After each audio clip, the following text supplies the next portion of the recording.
அனைவருக்கும் வணக்கம். நான் கீர்த்தனா. த கிறிஸ்து அரசர் பெண்கள் மேல்நிலைப் பள்ளியில் 9ஆம் வகுப்பு பயின்று வருகிறேன். நான் எடுத்துக்கொண்ட தலைப்பு யாதெனில், நெகிழி வரமா சாபமா? நெகிழி ஒரு சாபமே. 1862ஆம் ஆண்டு அலெக்சாண்டர் பாக்ஸ் என்பவரால் உருவாக்கப்பட்டதுதான் இந்த பிளாஸ்டிக்.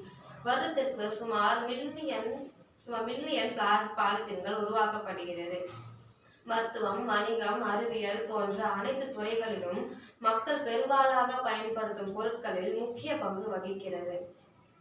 பிளாஸ்டிக் மூலம் தண்ணீர் குடங்கள், வாகன உதிரி பாகங்கள், அணிகலன்கள், பலதரப்பட்ட உபகரணங்கள் என அனைத்தும் பிளாஸ்டிக்கால் செய்யப்படுகிறது. நெகிழி ஒரு சாபமே என நான் கூற காரணம்,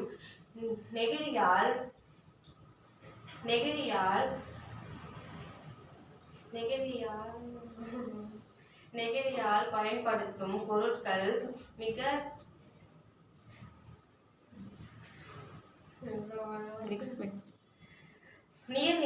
நெகிழியை உருவாக்கும் போது அதனால் வெளிப்படும் ரசாயன கழிவுகள் நீர்நிலைகளில் கலந்து வருகிறது. அது மட்டுமல்லாமல் நீர்நிலைகளில் வாழும் உயிரினங்களும் மாசுபடுகிறது.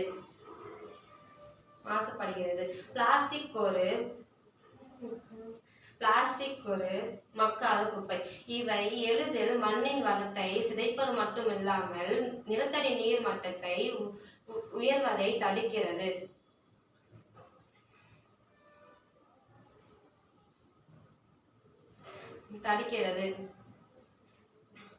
மாறிவரும் இந்த பூமியின் வறுமைக்கு முக்கிய காரணமே இந்த நெகிழிதான்.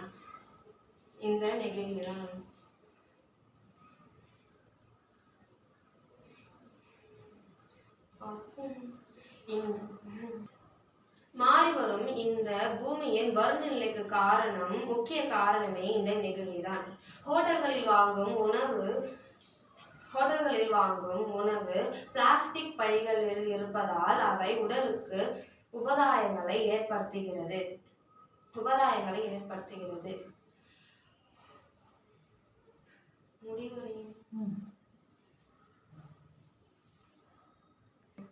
இந்த பூமி நம்முடைய தாய் போன்றது. அதை பாதுகாப்பதும் வலிமையாக்குவதும் நம் இந்தியரின் ஒவ்வொருவரின் கடமையாகும். நம் நாட்டில் இயற்கை பொருட்கள் நிறைய உள்ளன. அதை பயன்படுத்தி நெகிழி பயன்பாட்டை குறைப்போம். வாய்ப்பளித்தமைக்காக நன்றி. வணக்கம்.